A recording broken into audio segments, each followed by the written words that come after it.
உங்களுக்கு போன வீடியோவில் வந்து புடி வந்து கட் பண்ணுறது, அதான் அதுக்கு முன்னாடி வீடியோவில் வந்து புடி அடிச்சது பார்த்துருப்பீங்க. போன வீடியோ வந்து கட் பண்ணி அதை நான் எப்படி கட்டி நான் எப்படி வைக்கிறேன்றது காமிச்சேன். இப்போ வந்து புடி நம்ம ஏற்றி அது எப்படி வந்து ஃபினிஷிங் எடுக்கிறோன்றது தான் பார்க்க போகிறோம்.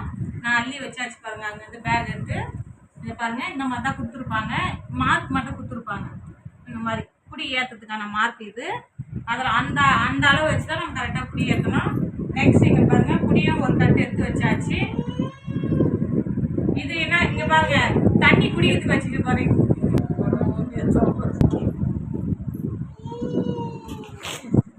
நீயே என்னடா இவ்வளோ தண்ணி குடிக்கிறதுக்கு எடுத்து வச்சுக்கிறேன்னு நினச்சிக்காதீங்க. வாட்டர் கேனில் தண்ணி கிடையாது, மிஷின் ஆயில் 1 லிட்டர் வாங்கி வச்சுக்குவேன். இதில் நான் கீழே வேணாலும் அந்த அடியில் வந்து எப்பயுமே வந்து ஆயில் குறையாமல் இருந்துக்கிட்டே இருக்கணும். அப்போ தான் வந்து இங்கே தெரியுதான்னு பார்க்கணும். ஏன்னா இல்லைன்னா மிஷின் வந்து சவுண்டு கொடுக்கும், ஃபால்ட் ஆகும். அதனால் ஆயில் வந்து சர்க்குலேஷன் ஆகினே இருக்கணும். அதனால் அதே மாதிரி இங்கே பாருங்கள், நான் வந்து இந்த கிளாத் த்ரெட் அறாமல் இருக்கிறதுக்கு வந்து இந்த மாதிரி வச்சுருப்பேன். இதில் வந்து எப்பயுமே ஆயில் விட்டுக்கினே இருப்பேன் நான். அந்த மாதிரி விடும்போது என்ன ஆகுனாக்கா ஈஸியாக போகும். அதே மாதிரி த்ரெட்டு ஹீட் ஆகி, இது வந்து பிரிண்டிங் தானே, நீடிலான வந்து ஹீட் ஆகி மெல்ட் ஆகும். அப்படி மெல்ட் ஆகி த்ரெட்டு அதுவே கட் ஆகும். அதனால இந்த மாதிரி ஆயில் வந்து எப்பவுமே ஃபில் பண்ணி வச்சுக்கோங்க. உங்களாண்ட இந்த மாதிரி விட்டுக்கணும். அப்படி பாருங்கள், இது காஞ்சி வரும்போது அப்பப்போ ஒரு கொஞ்சம் கொஞ்சம் விட்டு நினச்சிக்கணும். இப்படி நினச்சிட்டிங்கனாக்கா அது பாட்டு அது வேலை செய்யும், நம்ம பாட்டு நம்ம வேலை செய்யலாம். உங்ககிட்ட சொல்லாமல் தான் இது காமிச்சது. தண்ணி கிடையாது, மிஷின் ஆயில் எப்பயுமே ஸ்டார்ட் வச்சுன்னே இருப்பேன் நான். நெக்ஸ்ட் இங்கே பாருங்கள், மிஷின் ஆன் பண்ணிக்கிறேன்.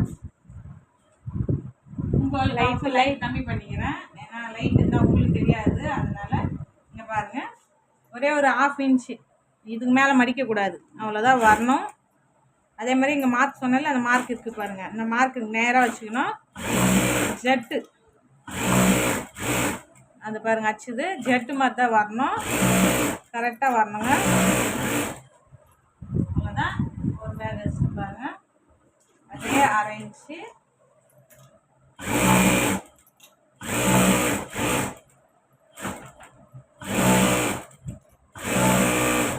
ஸ்ட்ரெயிட்டாகவும் இருக்கணும், இப்படி கோணையெல்லாம் வரக்கூடாதுங்க, ஸ்ட்ரெயிட்டாக இருக்கணும்.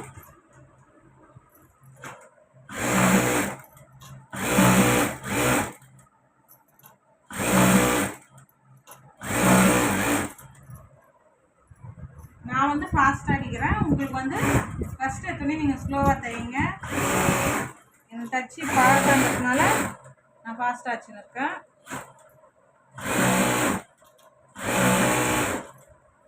கை வந்து எனக்கு அப்படியே தான் இருக்கும். பேக் மட்டும் தான் நான் இழுப்பேன். நல்லா பாருங்கள், இப்படி வைக்கிறேன்னா இந்த பேக் மட்டும்தான் வரும், கை நகராது, அப்படியே தான் இருக்கும்.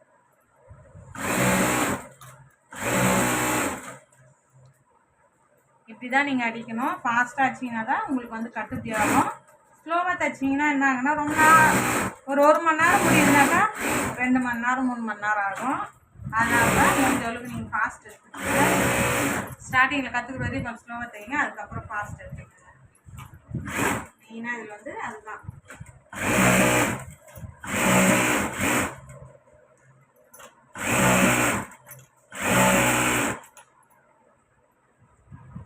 ஒவ்வொன்றும் வந்து மார்க் இல்லாமல் வரும். அந்த மார்க் இல்லாமல் இருக்கிறது வந்து நம்மளே தான் அதை கரெக்ட் பண்ணிக்கணும்.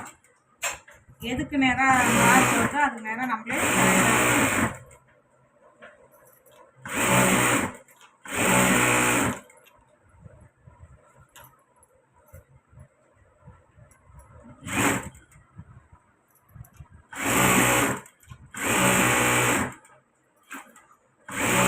இப்படி தான் பார்த்துக்கோங்க. ஒரு சிலருக்கு வந்து இந்த வீடியோ பிடிக்கலாம், ஒரு சிலருக்கு வந்து போராக இருக்கலாம். பிடிக்கிறவங்க யூஸ் ஆகிறவங்க மட்டும் பாருங்கள், பிடிக்காதவங்க தள்ளி விட்டு போயிடுங்க. அதுக்கப்புறமா வந்து கிட்ட போகிறீங்க, அதை சொல்கிறேன். ஏன்னா எத்தனையோ பேர் என்ன மாதிரி வீட்டில் இருந்து வேலை என்ன வேலை செய்யுதுன்னு தெரியாமல் இருக்கிறாங்க. ஏன்னா பசங்களையும் பார்த்த மாதிரி இருக்கும், வீட்லேயும் வேலையை பார்த்த மாதிரி இருக்கும். இந்த வேலையும் ₹1 சம்பாரித்து நம்மளுக்குன்னு வச்ச மாதிரி இருக்கும். அவங்களுக்கு அவருக்கு மட்டும்தான் இந்த வீடியோ நிறைய பேருக்கு யூஸ்ஃபுல்லாக இருக்கும்னு நான் நினைக்கிறேன். ஆனால் என்ன வந்து இந்த பேக் கொடுக்குற இடம் மட்டும் நீங்கள் தேடி கண்டுபிடிச்சிட்டிங்கன்னா உங்களுக்கு கொஞ்சம் ஈஸியாக இருக்கும். அதுக்கப்புறம் ரெகுலராக உங்களுக்கு பேக் வரும், அதை மட்டும் பார்த்துக்கோங்க. அதே மாதிரி நீங்கள் எந்த மிஷின் யூஸ் பண்ணுறீங்கன்னு இருக்குது, மிஷினுக்கு ஏற்ற மாதிரி ஃபாஸ்ட் வரும். அதுலேயே வந்து இருக்குது. அந்த மாதிரி பார்த்துக்குங்க.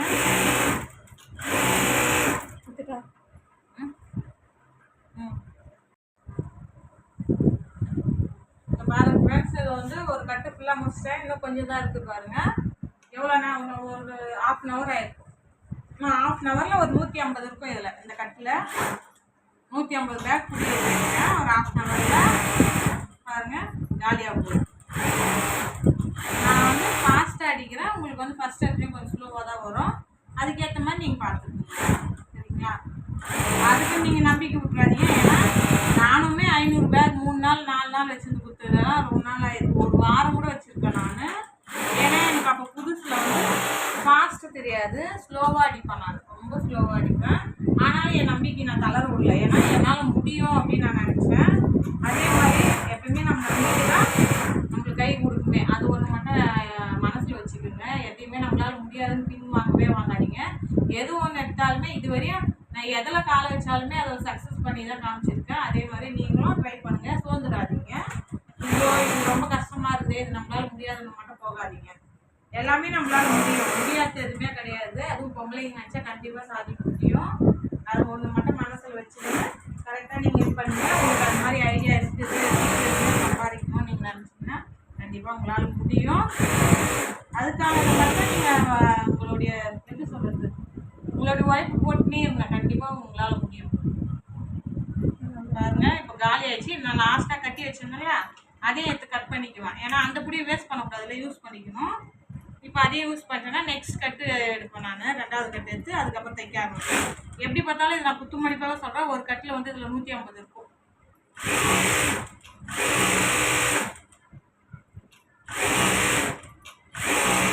கட்டு இருக்கும், கட்டு தான் இருக்குது. அதையும் முடிச்சிடுவேன் நான். பாருங்க எடுத்தாச்சு.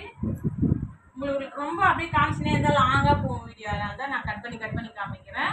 ஏன்னா உங்களுக்கு தெரியணுன்றதுனால நான் டைம் மட்டும் நோட் பண்ணி உங்ககிட்ட சொல்லியிருப்பேன். நான் எவ்வளோ நேரத்தில் முடிக்கிறேன் மட்டும் கீழே பாருங்கள், எவ்வளோ முடிச்சிருக்கேன் பாருங்கள்.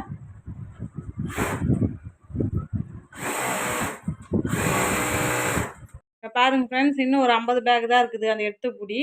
இங்கே வந்து பேக் காலி ஆயிடுச்சு. அதனால் நான் வந்து சரி அள்ளின்னு போகலாமேன்னு சொல்லிட்டு அந்த அள்ளறதுக்கு வந்துட்டேன். இதை எடுத்து தான் நான் மறுபடியும் ஜாயின் தைக்க ஆரம்பிக்கணும். அதுவும் இல்லாமல் மணி வந்து 2 மணி ஆயிடுச்சு. என் வயிறு பசிக்கு கூப்பாடு போட்டுச்சு. அதனால் நான் சாப்பிட்டு வந்து மிஷினில் உட்காருவேன். நான் சாப்பிட போகிற கேப்பில் இங்கே பாருங்கள், நான் அடிச்சு வச்சுக்கிட்டு எடுத்து என் தங்கச்சி வந்து கட் பண்ணி இந்த மாதிரி அடுக்கி வச்சுக்குவா. தெரியுதுங்களா? இப்படி தான் நான் ஒரு வேலை செய்வேன். எங்கள் வீட்டில் இருக்கிறவங்க எல்லோரும் கீழே இருக்கிற வேலையை அவங்க செஞ்சுக்குவாங்க. நான் மிஷின் விட்டு இறங்க மாட்டேங்க. எப்பயுமே பேக் திருப்பும்போது மட்டும்தான் நான் ஹெல்ப் பண்ணுவேனே. ஏன்னா கூட அவங்களும் வந்து ஹெல்ப் பண்ணுறதுனால தான் என்னால் இவ்வளோ சீக்கிரம் முடிக்க முடியுதுன்னு நான் நினைக்கிறேன். ஏன்னா வந்து மிஷின் மேலேயும் நம்ம வேலை முடிச்சுட்டு கீழே வந்து வேலை செய்யும்போது வந்து என்னன்னா டைம் இன்னும் கொஞ்சம் எக்ஸ்சேஞ்ச் ஆகும். அதனால் எனக்கு அது கொஞ்சம் கம்மி வேலை. ஏன்னா இருக்கிறவங்க செஞ்சுக்குவாங்க. புடி கூட காலைல உங்களுக்கு வீடியோ கோசம் தான் நான் கட் பண்ணேன், இல்லைனா நான் கட் பண்ண மாட்டேன். என் தங்கச்சி இல்லைனாக்கா யாராவது கட் பண்ணி வச்சுருவாங்க. நான் அதுக்கப்புறம் தைக்க ஆரம்பிச்சிடுவேன். பாருங்கள், இப்படி தான் லைனாக வந்து அடுக்கி வச்சுருவாவோ. பெண்டு அப்படியே வச்சுட்டாங்கன்னா ஃபினிஷிங் நான் எடுக்கும்போது ஈஸியாக இருக்குங்க. பாருங்கள், நான் புடி எப்படி நான் கட் பண்ணேனோ அதே மாதிரி தான். மேலே இப்போ கலையாமல் இருக்குதுங்களா, இப்போ லைனாக அது ஒன்று ஒன்றா வர ஆரம்பிச்சிடுங்க. பாருங்கள், இப்படி தாங்க. வீட்டில் ஒரு 4 பேர் இருக்கிறாங்கன்னா கலந்து செய்யுங்க. ஒருத்தருக்கு தான், ஏன்னா அப்போ தான் கொஞ்சம் வேலையும் கொஞ்சம் ஈஸியாக இருக்கும். ஒருத்தரே செஞ்சால் வேலை கஷ்டமாக தான் இருக்கும். கலந்து செய்யும்போது என்ன ஆகுன்னா கொஞ்சம் ஈஸியாக இருக்கும். கொஞ்சம் அதுதான் சொல்கிறது. எப்பயுமே ஒரு கை போட்டால் ஓசை வராது, 4 கையும் போட்டால் தான் ஓசை வரும்னுவாங்க. அந்த மாதிரி தாங்க இதுவும். நீங்கள் இருந்தால் செய்யுங்க, இல்லைனாக்கா நீங்கள் பொறுமையாக கூட செஞ்சுங்க. எனக்கு என் கூட இருக்கிறதுனால செய்கிறாங்க, அதுக்கு சொல்கிறேன். நான் செஞ்சே தான் ஆகணும்லாம் ஒன்றுமே கிடையாது. இங்கே பாருங்கள், இப்போ வந்து நான் சாப்பிட்டு வந்துட்டு நான் இந்த மீதி பேலன்ஸையும் அங்கே 3 கட்டுக்கு இருக்குது. அது இதை இங்கே பாருங்கள், இதுதான் இருக்குதுங்க. இன்னும் 2 hour 1.5 hour வேலை தான் எனக்கு இருக்குன்னு வச்சுக்கோங்களேன். இது முடிச்சிட்டேன்னா அடுத்து நெக்ஸ்ட் வந்து ஃபினிஷிங் தான் நான் எடுப்பேன். நைட்டு ஃபினிஷிங் நான் எடுத்துகிட்டனா கூட நாளைக்கே பேகு, நாளைக்கு இல்லைனா நைட்டே கூட இவங்க நான் தைக்க வந்து திருப்பிடுவாங்க. திருப்பி எனக்கு கொடுத்துட்டாங்கனாக்கா 25 வச்சு எண்ணி கட்டிடுவோம். கட்டி எடுத்துன்னு போயிட்டு பெண்டல் போட்டுருவாங்க. பாருங்கள், இந்த மாதிரி அடுக்கி வச்சுட்டாங்க பாருங்கள். இந்த மாதிரி தான் கட் பண்ணி வச்சுக்கணும். இது மாதிரி தாங்க. சரிங்க, நான் போய் சாப்பிட்டு வந்து மீதி இருக்கிறத தைச்சிட்டு உங்களுக்கு காமிக்கிறேன். நான் லாஸ்ட்டாக எப்படி வேலை முடியுதுன்றத. நீங்களும் போய் சாப்பிடுங்க, நானும் சாப்பிட்டு வந்துடுறேன்.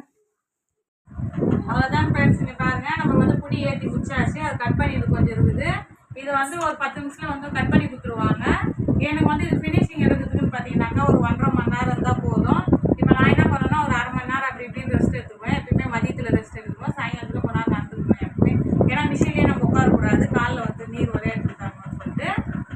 பாருங்கள் இன்றைக்கோட வேலை பாருங்கள். நான் இன்றைக்கி ஒரு நாளில் 800 பேக். அதாவது சாயங்காலம் இப்போ நைட்டுக்குள்ளே ஒரு 7 மணிக்கு என்ன டைம் இருக்கும் 6 ஆகுதா, ஒரு 6:30 வரையும் நான் எடுத்துகிட்டு கூட 6:30க்கு உட்காந்துனா கூட நான் 7-7:30க்கெலாம் முடிச்சிடுவோம். நான் ஃபினிஷிங் முடிச்சிட்டேன்னா நாளைக்கு காலையில் கூட உட்காந்து திருப்பினா ஒரு 1/2 மணி நேரம் வேலை தான், திருப்பி எடுத்து கொடுத்துட்டு வந்துடுவோம். அவ்வளோதான், ஒரு நாள் வேலை தான் எனக்கு இது. நம்ம செய்யணும்னு நினச்சோம்னாக்கா ஒரு நாள் தான். ஏன்னா நான் மதியம் வந்து உட்காரவே இல்லை மிஷினில். வீட்டு வேலைலாம் வந்து என் தங்கச்சி வந்து வெளியே போயிட்டதுனால நான் அந்த வேலை நான் பார்த்துட்டு 12 மணிக்கு மேலே தான் மிஷின்லேயே நான் வந்து உட்காந்துனேன். உங்களுக்கு வீடியோ வந்து எடுத்ததுனால தெரியல, எனக்கு தெரியாது எப்படியும் டைமிங்கு. நான் வந்து 12 மணிக்கு மேலே உட்காந்து இப்போ முடிச்சிட்டேன் பாருங்கள். இதுக்கப்புறம் ஃபினிஷிங் மட்டும்தான். நான் ஒன் டே உட்காந்தா இந்த அடிலாம் நான் ஃபினிஷிங்கே எடுத்துகிட்டு இருப்பேன். அதுக்கு இவ்வளோ தான் ஃப்ரெண்ட்ஸ். நீங்களும் வந்து இதே மாதிரி ட்ரை பண்ணி பாருங்கள், உங்களாலே முடியும். ட்ரை பண்ணி பார்த்துட்டு எனக்கு கமெண்ட் பாக்ஸில் கமெண்ட் பண்ணுறேங்க. அதே மாதிரி எதனா டவுட் இருந்தாலும் என்கிட்ட சொல்லிடுங்க. இதோட அமௌண்ட் எவ்வளோன்றதும் நீங்கள் கேட்டிங்கன்னா நான் சொல்கிறேன். ஏன்னா நிறைய வீடியோ நான் சொல்லிட்டு இருக்கிறேன் இது எவ்வளோ சொல்லிட்டு சொல்லி சொன்னதே போர் அடிக்குதுங்கள. அதனால் உங்களுக்கு வேணும் இதோட அமௌண்ட் இப்போ எவ்வளோ இன்னைக்கு டே வந்து ஒரு ஹாஃப் டேவில் நான் எவ்வளோ எடுத்துருக்கேன்னு உங்களுக்கு தெரியணும்னு நினச்சிங்கனாக்கா கமெண்ட் பாக்ஸில் கமெண்ட் பண்ணுறேங்க. எங்கள் வீடியோ பிடிச்சிருந்தாக்கா லைக் பண்ணுங்கள், ஷேர் பண்ணுங்கள், கமெண்ட் பண்ணுங்கள். அதே மாதிரி பெல் பட்டன் தட்டி வச்சுருங்க. அப்போ தான் நாங்கள் போடுற வீடியோ உங்களுக்கு நோட்டிஃபிகேஷனாக வரும். உங்கள் சப்போர்ட் என்றைக்குமே எங்களுக்கு கொடுங்க. அவ்வளோதான் ஃப்ரெண்ட்ஸ். அடுத்த வீடியோவில் சந்திக்கலாம். ஃபினிஷிங் எடுக்கிற வீடியோவில். Bye friends.